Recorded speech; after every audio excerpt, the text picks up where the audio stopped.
Good morning, everyone. My name is Allie, and I am the marketing intern here at Momentum. We are on our second session of Wellness Wednesdays, which is really exciting. Last week we had Kathy Boswell. And with all that's happening in our world right now, in the workforce, in the fight for social justice in communities across our country, we could all use some healing time.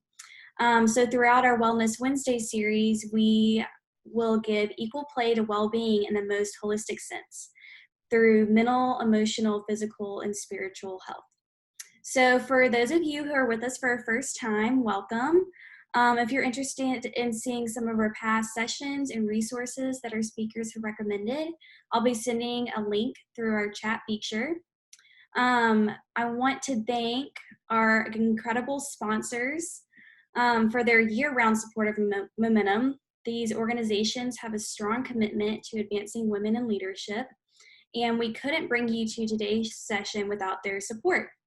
So first of all, I want you all to locate your chat feature and just share how you're feeling today. Knowing it may be a little bit different than yesterday and different than tomorrow, but we want to know how you're feeling right now. You can just type a few words in there. So today's session will be very different from what you may have experienced during our last series and Intentional Tuesdays, or during some of your boring work webinars maybe, or Zoom meetings. We have Sommerville Johnston today, who has worked with us extensively in the past. She's a licensed professional counselor, somatic experiencing practitioner, wilderness instructor, and founder of Aspen Roots Collective. She is passionate about facilitating opportunities for individuals and groups to connect with the natural world, to explore their inner landscapes, and to discover within themselves a strength and beauty more powerful than they previously knew. She has worked in the mental health field since 2010 and in the outdoors since 2000, incorporating curiosity, humor, deep compassion, and respect into her various roles. So now I'm going to turn things over to her. Awesome. Thank you, Allie. I appreciate that. And I love the responses that are coming in that are so real. Lots of different responses in different places. It's wonderful to see all of you, whether it's your face is live or just your headshot is on the screen. I love coming together in community. And so any form of connection for me feels uplifting. Allie and I were chatting before this about how the last thing really that I know for myself, the last thing I did around a big group of people was the Momentum Conference. So it's really sweet to come back into this space and be like, wow, that was a while ago. And like remembering kind of high-fiving with our feet or our elbows, and we just didn't know what we were, what we were about to get into. So I honor you all for showing up here today and being real with yourselves about what your needs are and listening to the needs of your wellness, your health. So Allie shared a little bit about my background, and I can certainly go into more depth at another time about what it means to be a somatic experiencing practitioner. I will say a lot of what I'm offering today is rooted in that lens of nervous system wellness and nervous system regulation. I'm going to do a little bit of an intro on the nervous system, but I went more in depth with that at my Momentum presentation, and I've got a YouTube recording that I can send out if you want to go like a little bit more nerdy approach into what the nervous system is and what it does. But mostly today, I want to focus on understanding why it is that we're feeling the way we're feeling, to bring a little bit more clarity, a little bit more compassion, a little less judgment, a little less shame, and then also facilitate a handful of activities here and now to help you drop into your body, to help you find a little bit more calm and safety, so that you can start to use those activities throughout your week and really get more curious about what your body is telling you, and learning to listen to the wisdom of our bodies to give us the information we need about self-care and tending ourselves. Before we go any further, I'd like to facilitate an activity to drop into this moment. So this is sort of an imagery mindfulness activity. So take a nice seat. Or if you prefer, you're wherever you are, you can lay down, you can stand, but finding contact with the ground. So if you're in a chair, you're going to want your feet on the ground, and you want your back to feel either supported by the back of the chair, or maybe for some people, you're on the edge of the chair so that you can find a place where your spine sort of balances without too much effort from your abs and your engagement. I'm sitting on the floor, I've got my legs crossed. My hips are lifted though on a cushion so that my low back can have a nice curve in it. I don't want to be rounded with my knees higher than my hips. And that alignment is helpful just so that we're not getting uncomfortable and finding pain while we're trying to pay attention to this moment. So taking a nice seat, if it's comfortable for you to close your eyes, go ahead and do so. Otherwise, keep a soft gaze down towards the ground. And start to notice your breath. Without trying to change it, just bring attention to it. Notice where it enters your body, maybe through the nostrils, maybe through the mouth. Notice where it moves and where you feel your body move in response to your breath.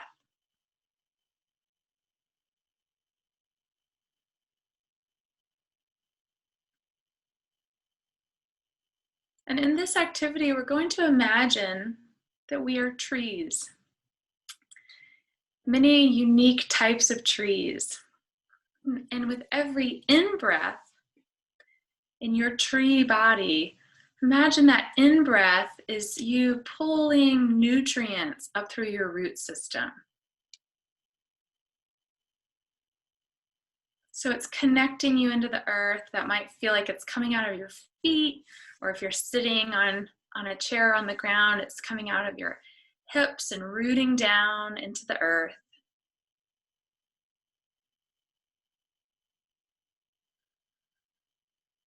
Feeling heaviness in our low body.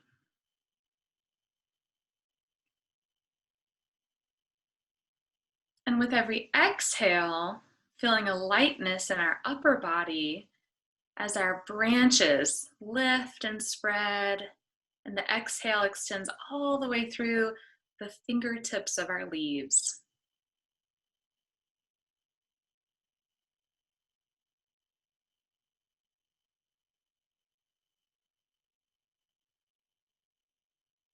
Following the pace of your own breath, and again, letting every inhale be a sinking into the nutrients of the earth and the soil underneath you.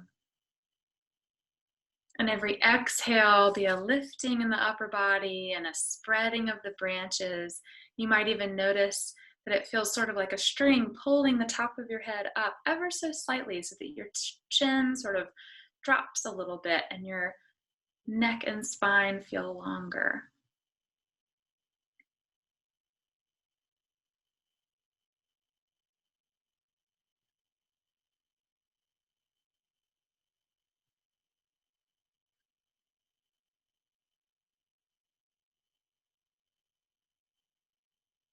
As you extend this practice, you might notice that your brain does what it does so well and it starts to think of other things.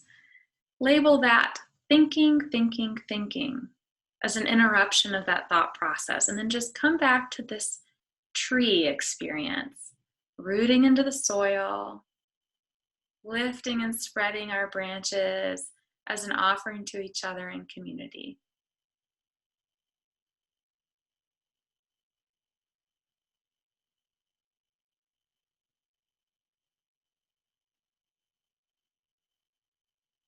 And playing with this image, start to notice, what does your tree look like?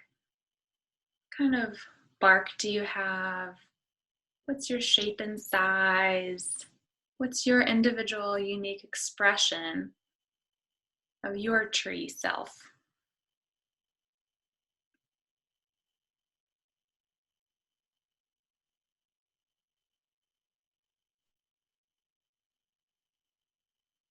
And then imagine that each person on this Zoom call is a tree out in the community, and that you can feel their presence. And every time you inhale nutrients from the soil and the earth, you're pulling from the same the same collective soil. And every time you exhale into your unique expression of leaves and branches, you're sort of waving your leaves about in the wind and the breeze and saying hello to your friends from a distance.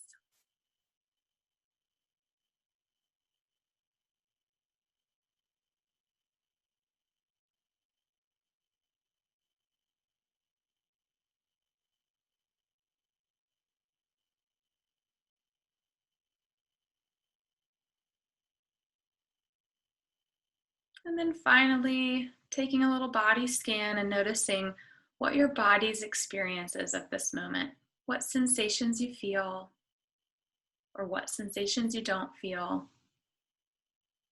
And as you're ready, slowly opening your eyes, letting a little bit of light back in, coming back to first your space, your room, and then as you're ready, coming back to the screen in front of you. And I would love to hear from folks in the chat a word or a phrase about what your body's experience is of this moment.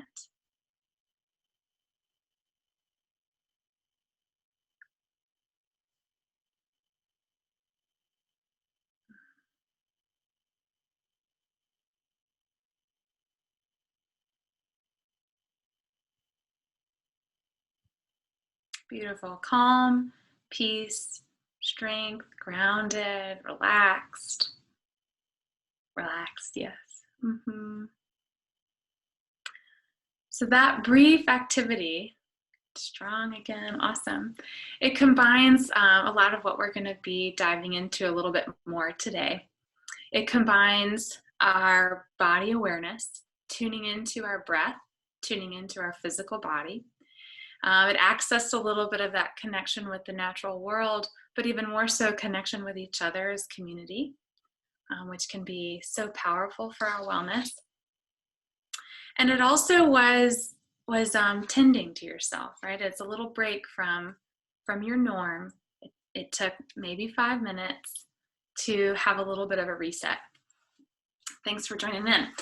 So shifting gears, let's talk about why we feel the way we feel right now. And Allie already asked the question at the beginning, but I'd like to get a sense of, more generally speaking, when we think about all that's happening right now, the global pandemic, the rise of our civil rights movement, and then the collective stress in general that plays out on a very individual way in our individual lives. Like everybody's always navigating something, but that something gets heightened when larger stressors are present.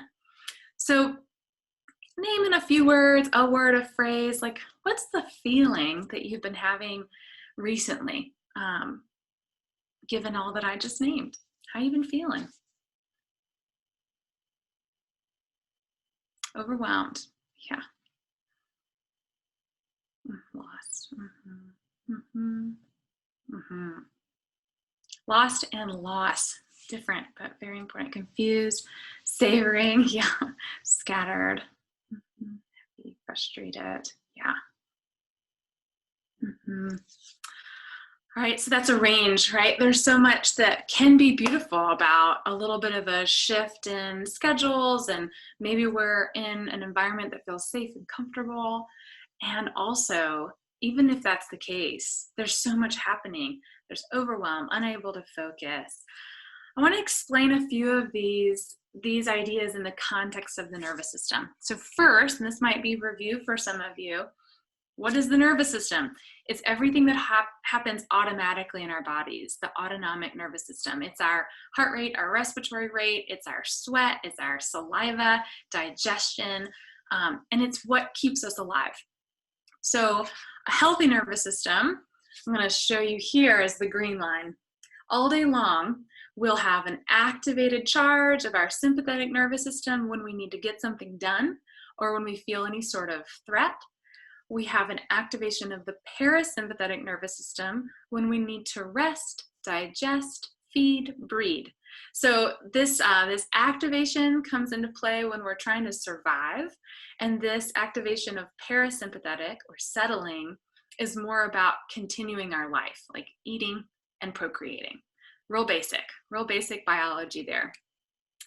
These dotted lines represent a healthy window of operating within a zone where we can be both present cognitively as well as in our bodies. And from a biological sense of survival, first we developed this ability to freeze, which is to go way low. And it's not about playing dead like a possum does. The possum actually, its blood flow gets restricted.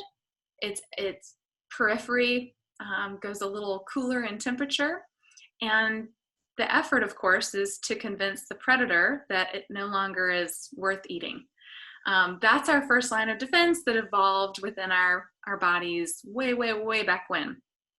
The next line of defense was fight or flight, right? And that's when everything in our body activates, like a deer that's been startled, to either run away, which is what a deer would do, or to turn and fight. And if you've ever seen a caged animal on the defensive, you can see how powerful that can be. So all day long, a healthy nervous system is flowing and kind of going, am I safe? Am I not safe? Am I safe? Am I not safe? And moving with fluidity. That doesn't happen all the time. And in fact, for humans, you'll see this little lightning bolt here. Many different things can combine to be a stressor. It can be a traumatic event. It can be the context in which we were raised. I'll talk a little bit more about this lightning bolt in a moment. But when we experience a stressor or a threat that is too big for us to run away from or fight, our sympathetic charge, it's trying to activate, but there's no discharge and it gets stuck on. Or we collapse into freeze. We don't have a resolution of that freeze and we get stuck off. Again, I'll send you to another resource for going more in depth there. But basically, look at this cycle that can exist in us of getting stuck on or getting stuck off. And getting stuck on, if we think about activation in the body, it's pain, it's tightness, it's irritability, it's anger, it's anxiety.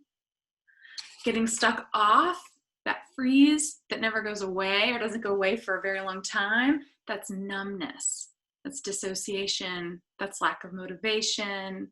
If you've got your video on, raise your hand up that you're like, yeah, that sounds familiar. All that stuff sounds super familiar.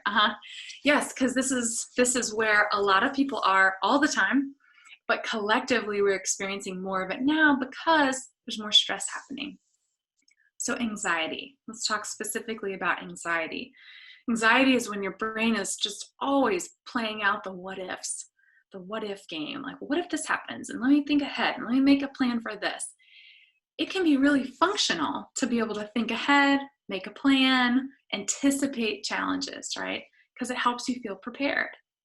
The downside is if we're always up here, adrenal fatigue, right? Our minds can't rest. It's hard to sleep. It's hard to experience calm in our bodies. So anxiety, the function of it, especially as stress increases, is to try to look and find the threat. It's like, oh, there's a tiger out there. I need to find the tiger.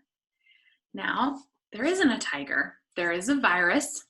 There is violence. There is oppression. There are all kinds of things that are happening in our world that are real threats, but they're not present all day, every day. And yet our brains are like, where is it? Where is it? Where is it? And it's trying to find that threat. That's anxiety. Let's talk about irritability and anger. That's super common right now. That's a fight response. You know, that's everything that has pushed us up into this place.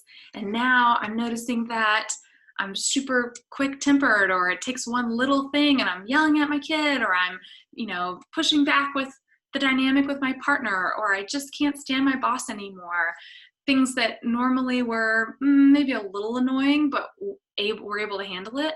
Now they're bumping us out of our zone.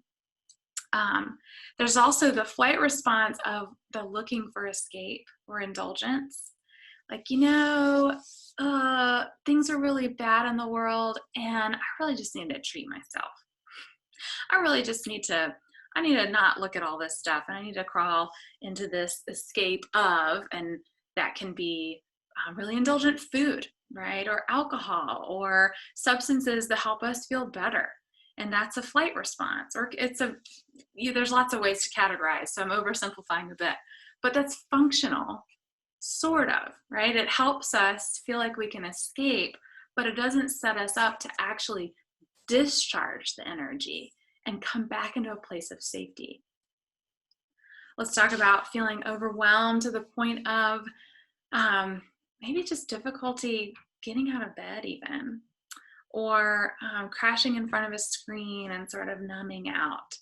That's the freeze response. That's like everything is too much. I'm shutting down. I feel lost. I don't know what to do. It can feel like the gas and the brake are on at the same time too, where like you're both stuck on and stuck off. And that's the gas of like anxious thoughts, and the brake of like so much anxious thoughts that I'm just shutting down. So why, why do we find ourselves in this place? I think it's really important to name the diversity of our nervous systems, and whatever we have grown up with has really affected how we're doing right now. We now know that trauma can get passed down through the body, like from generation to generation. We know through epigenetics that our ancestors who have experienced any form of trauma, that we are impacted by that. And what that basically means is that we might have come into the world with sort of a smaller window of resilience, and it maybe takes like a little less to bump us out of that window. And my personal opinion is that we've all come into the world on one side or the other of trauma. And even if our ancestors inflicted it, what kind of numbing did it take in their bodies to not feel that trauma? And that freeze response can get passed down too.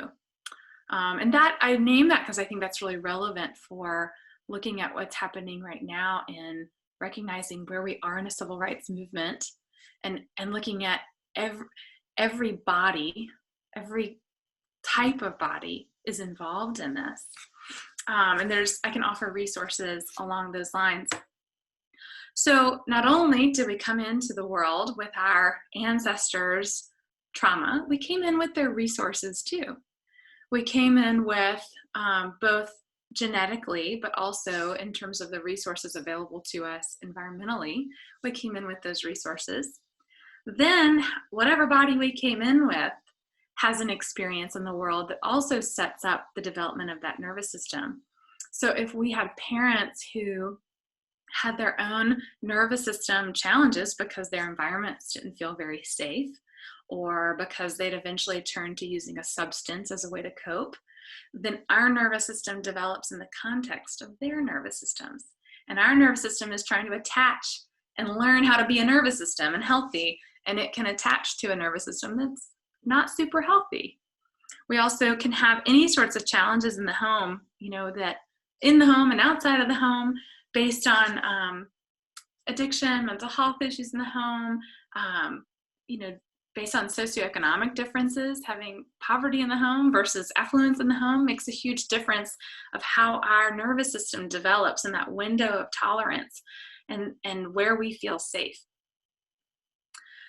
Early life experiences of being bullied or being targeted for any aspect of ourself also combines to impact the development of that zone of resilience. So I offer that as a lens of that was existing, like all this early life stuff existed, and we learned a way to cope with it in our brains. We learned that, if I numb, if I freeze, I won't feel the pain of this. And so that was functional. Or we learned that if I'm perfect and I smile all the time, then everyone will love me and then it'll be okay. Or we learned that, I gotta fight back. I gotta push my way through life. Everyone's out to get me and I've gotta fight to defend myself. Again, oversimplifications, but for the point of illustrating that whatever wired in our brain early on tends to stay that way unless we have transformative experiences that help rewire our brain. Now, the good news is any consistent loving adult in our lives when we're young counterbalances a lot of those negative experiences. So I don't want to be too heavy on the trauma side of things. There's also the equally, if not more important, resource side of things.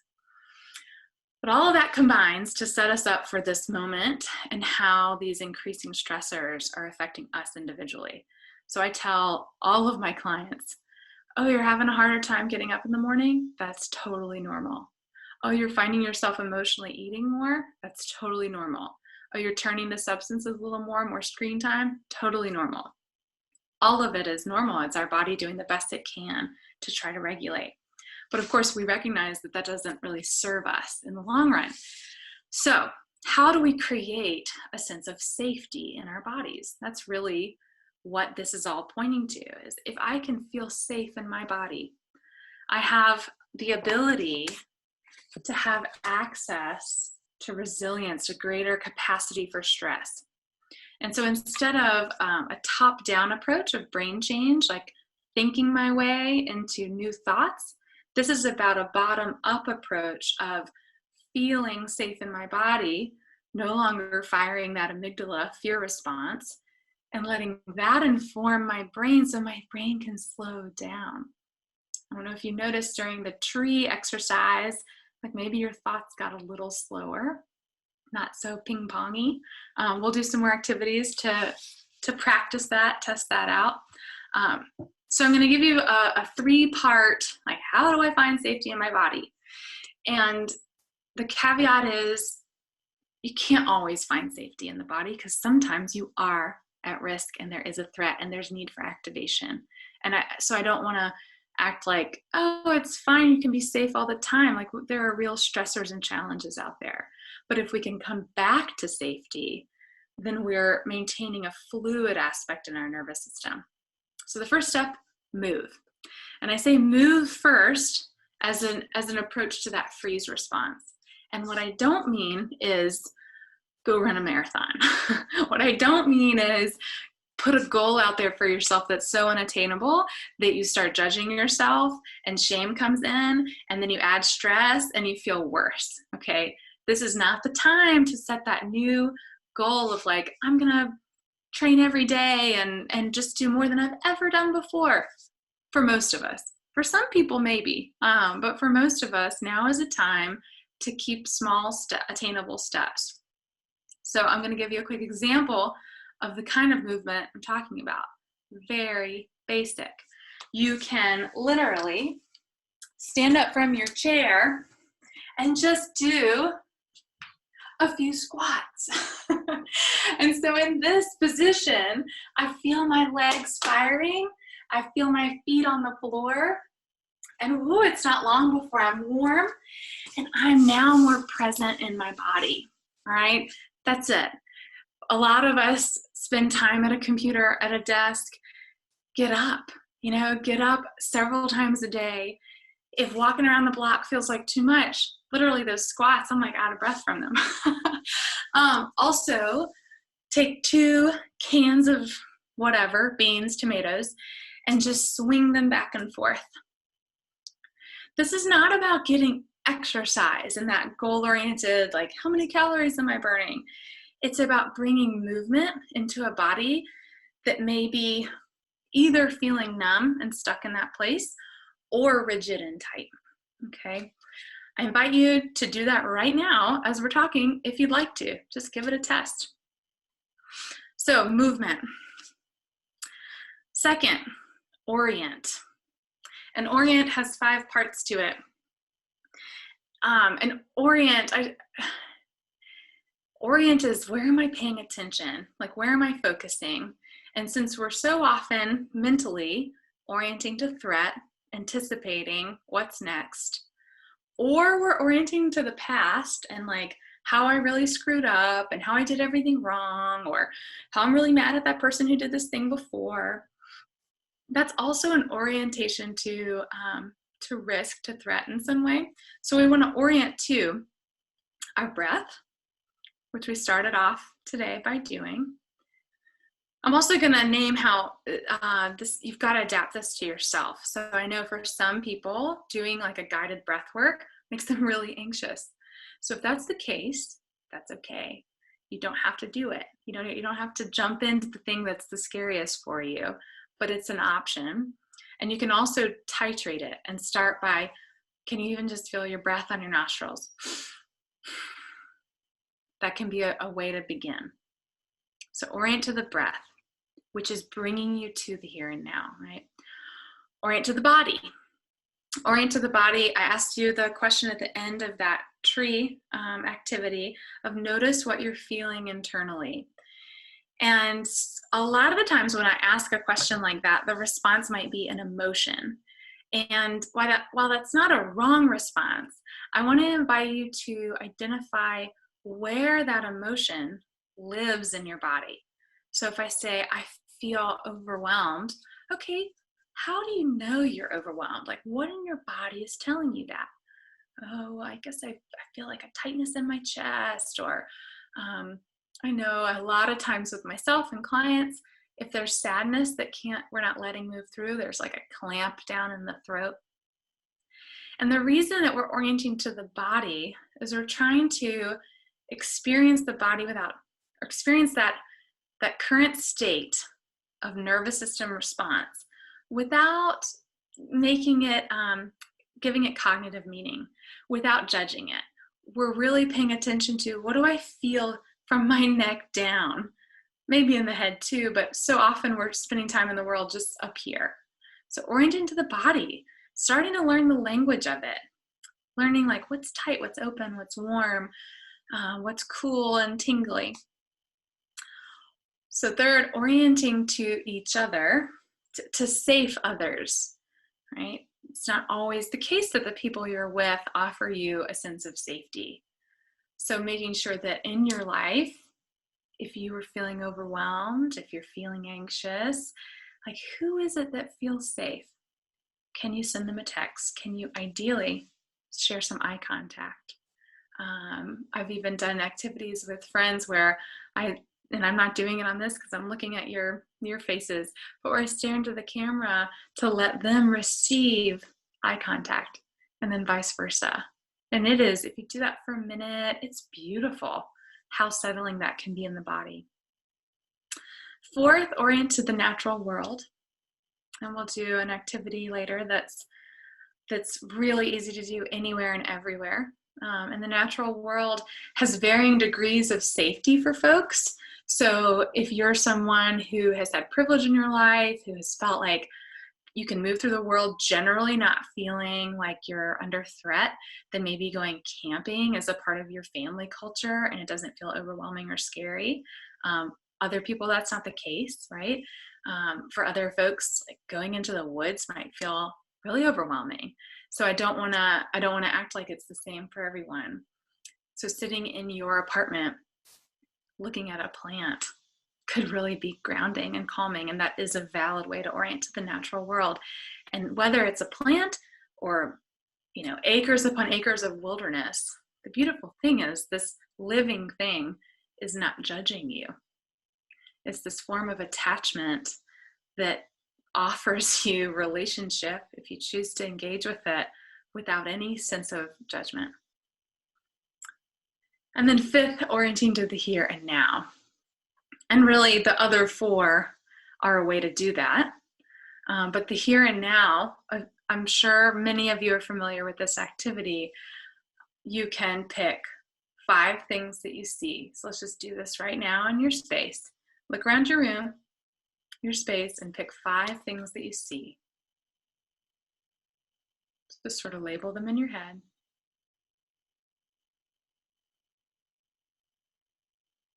And then pick 4 things that you can touch.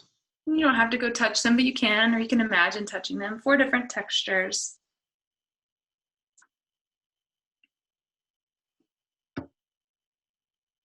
3 things you can hear.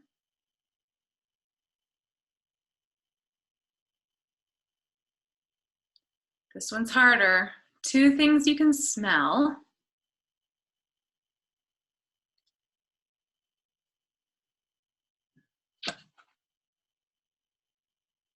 And then one thing you can taste, which is probably your breakfast or your coffee or your water, or even if that feels inaccessible, imagining a meal.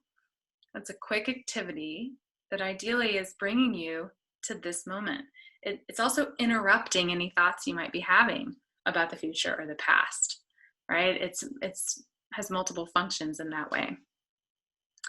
So speaking of orienting to the natural world, we're going to do another activity. It's called Mindfulness of Sound. So again, take a nice seat. This will just be for a few minutes. And again, if you're comfortable closing your eyes, do so. Otherwise, soft gaze. And I invite you to imagine that you have these large deer ears on top of your head that are able to pivot and turn and receive sound from all directions. And I use that language intentionally. Instead of going out and getting the sounds, imagine or allow these sounds to be coming to you. Notice the sounds that are near. Notice the sounds that are far.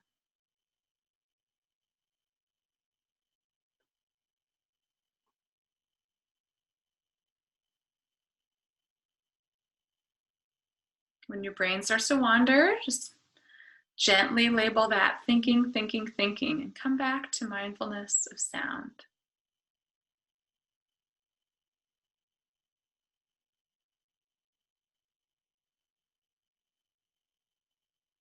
Notice the space of silences between sounds.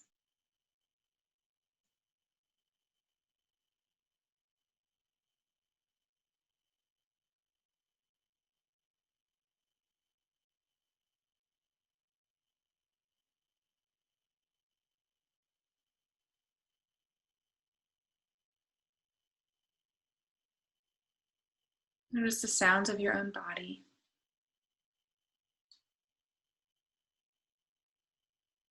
I'm trying to do all of this without judging the sounds good or bad.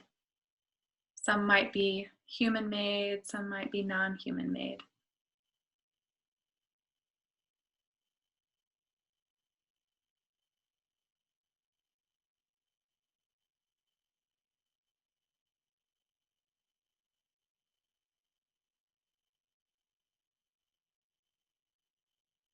And then again, tune into your body here and now and notice what sensations you're experiencing in your body.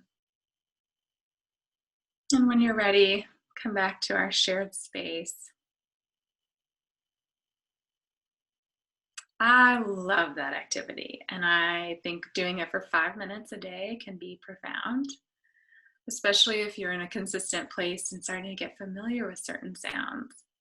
Jon Kabat-Zinn, who's sort of the Western revitalizer of mindfulness, especially in the medical field, has a guided mindfulness of sound track that you can find online. That's one of my favorites. I'm going to run right into the next activity. I'm just throwing lots of them at you today because I want you to have a bunch of tools to practice on your own. And this is working with the breath. So we're talking about orienting to breath. If orienting to your breath is uncomfortable for you, then I invite you to pick another sensation to orient towards. Maybe, pick up a little rock or a pencil even and notice the sensations. If you're game for the breath activity, then again, the reason I invite you to close your eyes is just to have more focus on the breath and less distraction visually. So closing your eyes or soft gaze, begin to breathe and ideally have an even inhale and exhale. And you might count your inhale to 3 and exhale to 3. And I'm not going to guide the counting because I want you to feel comfortable to make this your own pace. If I were to guide it, it might cause some constriction for you.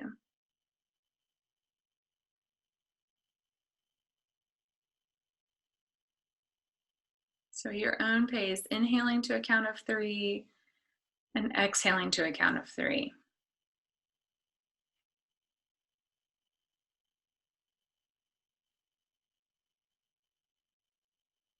And then we're going to begin to extend our exhale.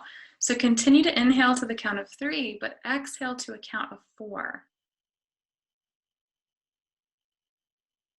So it would sound something like this. Inhale, 2, 3, exhale, 2, 3, 4. But maybe much slower or faster than that.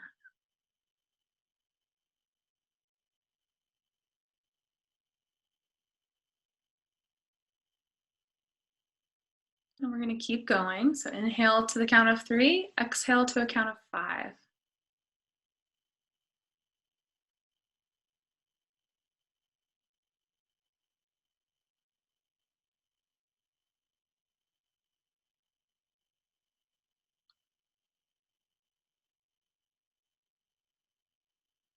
Inhale to a count of 3, exhale to a count of 6.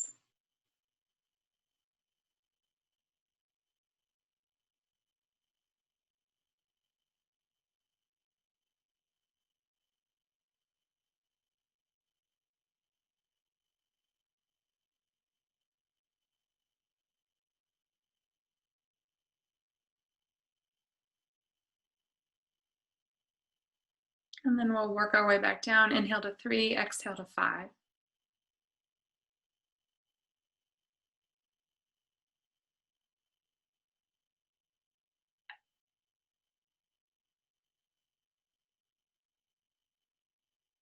Inhale to 3, exhale to 4.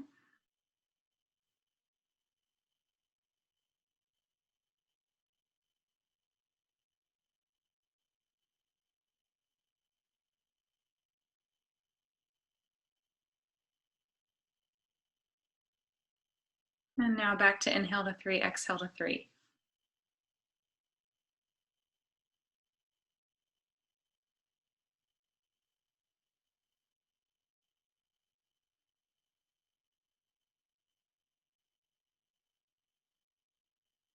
And when you're ready, release the counting and feel your breath naturally moving. And coming back to the space when you're ready. So the inhale and exhale, the benefit of extending an exhale is it stimulates the parasympathetic nervous system. That's the one that helps us chill out a little bit. Inversely, if you're needing more energy, you can extend the inhale over the exhale. So if you're next time you're in a boring meeting and you're falling asleep, count your breath. Inhale to a longer counting than the exhale. Okay, so we talked about move, orient. The third piece is ground. Ground, literally ground. Literally get your feet on the ground, be barefoot, sit on the ground, feel yourself making contact with the floor beneath you, with the chair beneath you. When we're anxious, we tend to kind of float up here and our brains spin out. And so grounding, and we did this in the first activity, we noticed the heaviness of our low body and our roots extending. That groundedness helps us come into the here and now, helps us kind of pull the energy back down into our body. Even lying on your back with legs up the wall, which is a great yoga pose, very calming, that's a way to ground, right? So move, orient, ground.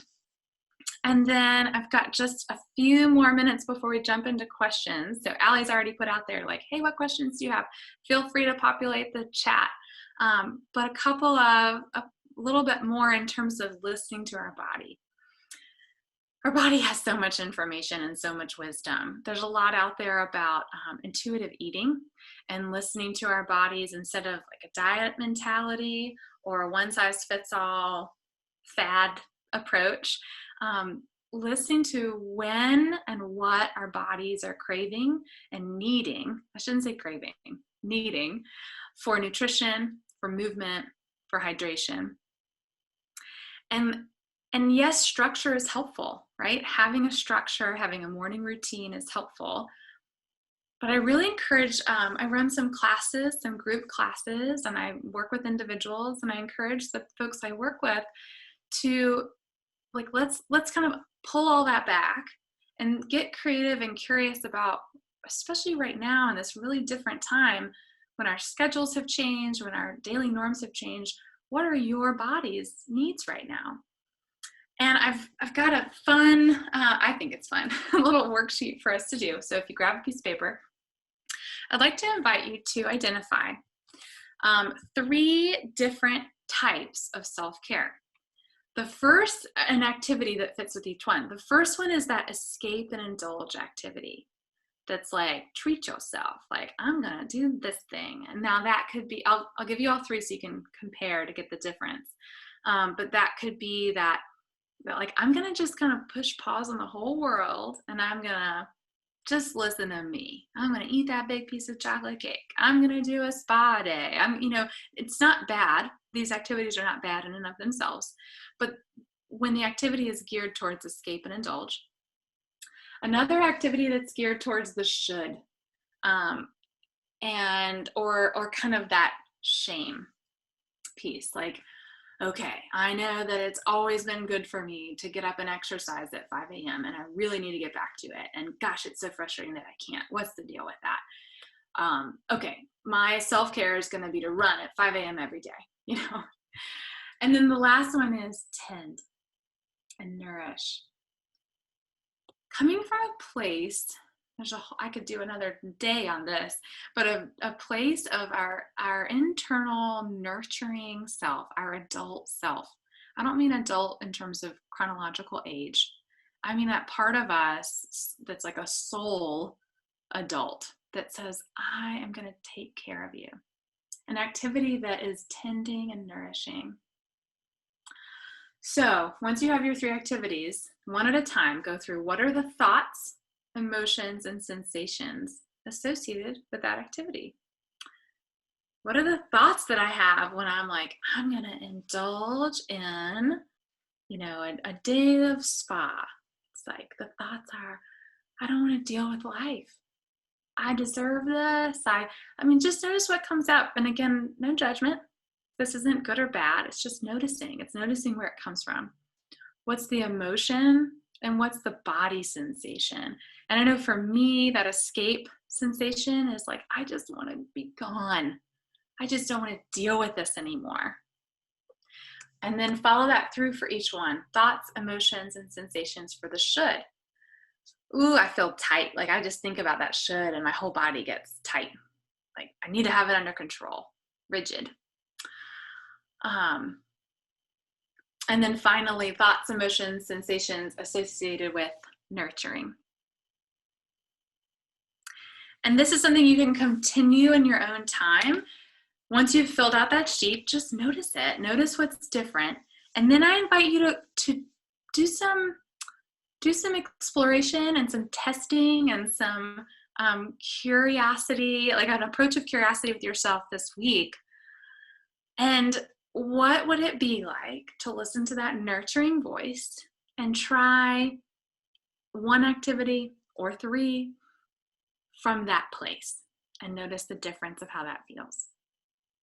So I'm going to pause there. I feel like I've thrown a lot at you, and I also feel like we could all go to Baja for a week and sea kayak under and camp under the stars and get into all of this a whole lot more. But what questions do you have? I'm already seeing some come up in the group chat. But Allie, you're going to ask the questions, so I'll let you do that. Okay, I was unmuting.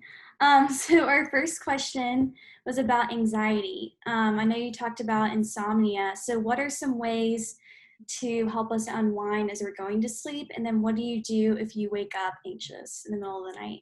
Yeah, that's such a common one and really important right now to look at our sleep hygiene. And I think about the bookends of the day. What am I doing as I come into the day? And what am I doing as I leave the day? And I want to smoothly transition. Screen time, really can't advocate enough for, thanks Joy, thanks for being here. I can't advocate enough for turning off screens at least 2 hours ahead of bedtime. And even research shows that even if we're sleeping for 8 hours, if we've been on a screen right before bed, our sleep is not as deep. So things that we are actively calming ourselves before bedtime. Taking a hot shower leads to our body cooling afterwards, which can be conducive to sleep. Not eating very late, eating a little earlier, drinking a calming tea Yoga Nidra is a beautiful practice. I know that in Birmingham, Villager Yoga, I think right now, has a recorded Yoga Nidra that's, I think you can get like a free coupon for it, but maybe it's $11. And Yoga Nidra is yogic sleep, where it's a guided session. And ideally, you're not supposed to sleep during it, but it's supposed to be as restful as 3 hours of sleep. But it drops the nervous system down, and it is juicy, like so yummy. My body loves it, and I feel more ready for sleep. Waking up at 3 a.m. is probably anxious thoughts coming, right? So what sort of self-care are you doing during the day to help calm the body throughout the day, instead of wake up on, and then expecting to just be able to go to sleep afterwards? Our body needs to constantly be doing this. So maybe throughout the day, incorporating more opportunities to get up and take a walk, move a little bit, take, if you can, a little bit of time after lunch for either lying down or a little meditation. Those are a few ideas. I hope that's helpful. Yeah, thanks. Mm-hmm. So you talked a lot about connecting with your body or even doing squats, things like that. But what if we're at the workplace and we can't just get up and do squats at our desk? What are some ways to ground ourselves and connect with our bodies? Great question. So I would say looking for opportunities at the workplace. I get it. Doing squats in front of your desk might feel a little vulnerable. I would recommend, though, actually getting up and walking to the bathroom and back, right? Walking to get water and back, walking around the block as a mid-morning break, or on a phone call with a work phone call, or something that gets you moving so that you're not just stuck at your desk.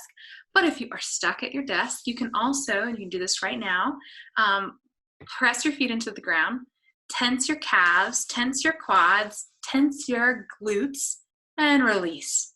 Tense, release. These kinds of, I wouldn't do that with the jaw, but our leg muscles, our lower body muscles, to kind of provide a little bit more energy and then soften. That movement alone, it's so subtle, but it's reminding our body to pulse, to keep moving. Yeah. Okay, that's great. So we talked earlier about uncertainty with everything that's going on right now. So how do we stay calm when we're planning for such an uncertain future? Mm-hmm. Yeah, this is yeah. First, I just want to honor, like, it is uncertain. It's so uncertain. And I think we're being faced with uncertainty that's been present, but it's more tangible now. Mm-hmm. Life, in a way, we don't have things guaranteed for us. And so practicing our and this is kind of going into a realm of that meditation of impermanence and lack of attachment. And that may or may not resonate with folks. But I think right now, what's really showing up to us is, where are our attachments? What are we so attached to? And yes, things like, we do have to figure things out. Like, what are we doing about school? What's happening with kids going back to school? What's happening if you're a teacher in the workplace? I think the key is to we're trying to get away from always trying to figure it out. Okay, so we want to come into moments that are protected, that have boundaries around them, that are like, you know what, right now is just for dinner. This time is made for making dinner, and I'm going to cut the vegetables, and I'm going to smell what's cooking, and I'm going to, put a hand on a loved one and feel our connection. And I have to do this. I have to catch myself sometimes just falling back to the same conversation of, what's next? What's next? What's next? Can we try to catch ourselves and say, okay, we're going to spend some time tomorrow in conversation, or this hour of conversation or research. I limit my news intake to a certain time of the day so that I'm not constantly overwhelmed. And I think if we ground ourselves in the here and now, and feeling the emotions that come up in the here and now, and letting them have space to metabolize in our bodies, we build our capacity to actually approach the questions with a little bit more space for creativity and flexibility, and resilience. Yeah. So before the session started, we were talking about how people are seeking and needing mental health resources, seems like more now, more than ever. And so what would you say to someone who's maybe never gone to counseling before or tried yoga before, and it may be a little intimidating? What would you say to them about approaching that? Yeah. There's so much stigma out there, right? Still today. And yet my hope is that in this time, it's getting a little more normalized that, yeah, we need support. We're communal creatures. We're not meant to exist alone in a box. I would say with counseling, you do need to find someone who feels good to you, who feels like the right fit, and not everyone will be. But having a relationship in which you get to show up, you don't have to have some,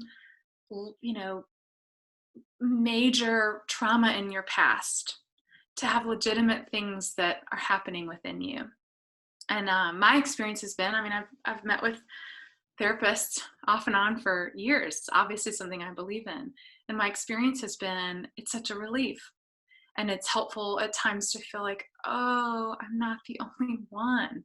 And being a counselor, I can tell you, you are not the only one. Whatever you're experiencing, it might feel huge in your mind and in your body. And it is huge in your life experience. But you're not the only one. And I think also, with yoga, there can be, in an opposite way, mental health has so much stigma, but yoga has so much like, oh, only a certain body type goes and does yoga, or I'm not good at yoga. I'm so tight, I don't go to yoga. It's like, wow, wait a minute. Yoga can help with this. Thanks, Mary Alice. That's really sweet. So I think that being playful with yourself and giving yourself permission to be curious about your body, about your mind, and having someone join you in that curiosity is such a gift. Yeah. Yeah, that's really helpful. Do you want to go ahead and answer Mary Alice's question about a book, maybe about resilience? She has two girls who are 14 and 17, and COVID has been really rough on them. Yeah, about resilience. That's a great question. Let me just sort of think through. A book that I recommend to everyone when it comes to learning about the body is called The Body Keeps the Score. And it's by Bessel van der Kolk, and it is about trauma, but it's also about like everything I've touched on is rooted in the concepts that are put forth in that book that help us understand the functions. And I think when it comes to resilience, and this is what my online classes recently have been focused on, what is resilience? It's the ability to come back into that zone more easily, more consistently. And that's about working the edges of being able to activate and also being able to settle, and maybe then activating a little more and settling a little more. And both are so important, being able to navigate stress and drop into deep, deep joy and love. So that's the first book that comes to mind. I'm also very aware in this moment that my list of resources in terms of books are heavy on the white male side of things. That's where a lot of what I've read and been taught over the years. And I'm really trying to diversify that. I'll say a book called Wild Mercy I've recently read by Mirabai Starr. And it's very different. It's very spiritual and beautiful, and looking at what we can learn from female mystics. And that's another passion of mine. And in terms of diving into intuition, I think one of the greatest things a woman can gift another woman is telling her to listen to herself, and that she to encourage her to listen to her own voice. Yeah, and so everyone knows, I will be sending you all an email next week with more resources from Sommerville when she sends them to me, and they'll also be posted to the website so you can access them there. And then Rachel Powell just asked if you could name the sound mindfulness that you mentioned earlier. Again, it's another white man, but his name is John Kabat-Zinn, Kabat-Zinn, And he developed the 8-week mindfulness-based stress reduction program that's been heavily research-based, and it's wonderful, and his voice is very soothing. But there are also a bunch out there. And in fact, I wonder if it's still on there, on my Instagram account, I think I have a guided mindfulness of sound a few weeks back, or a few months back at the beginning of COVID. And my Instagram account, I'll just put right here, because that would be another resource, Buoyant Life. Thank you so much. This has been so helpful for everyone, including me. And as much as I hate to bring this time to an end, I hope that everyone has found these sessions to be valuable, and we hope that you take the time to visit some of the resources that we have on our website. I'll be posting some links to our blog, our new resource page.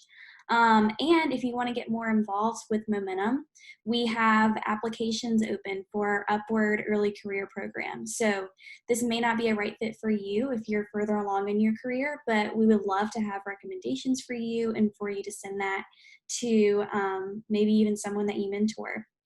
And if you would like to be a mentor, or you would like to be a mentee, you can also sign up for that anytime on our website. We have a special mentor coordinator just to do that and to connect people who would be a good fit. And that's completely free and open to anyone in the community. And so also, we couldn't do this without your support. So if you would like to donate, no matter how much, we would really appreciate it. And I will be posting that link. You can do that through our website as well. So we're going to keep the chat box open for the next few minutes in case anyone has any questions or comments. And we really appreciate everyone being here. So next week we have Sharon Lavoy. She's been a very active participant in both our Intentional Tuesdays and Wellness Wednesdays sessions. And she's the owner of Lavoy's Teamworks, Inc. She's a training facilitator, executive coach, keynote speaker, and intervention specialist in high-stakes organizational challenges. She's had the privilege of working with over 300 clients in the US and Canada. So she's going to be the facilitator of a new session called Sleep, Unpack Those Bags Under Your Eyes. So that'll go more in depth with one of those questions we had about insomnia. So the problem is that we're tired, we burn the candle at both ends, and we cut back on our sleep to make our days last longer. And her solution is that it is the key to our mental and physical health. And so it'll be an interactive session, kind of like this one was, and we'll be assessing our value on sleep. We'll have straight talk on ways we abuse our bodies by cheating on our sleep, and we'll be making a plan for protecting our sleep and that of our families. And we hope that you all have a great rest of your week and that you're well. And I'll be posting those links now. Thank you. Thanks so much, Allie. Thanks, everyone.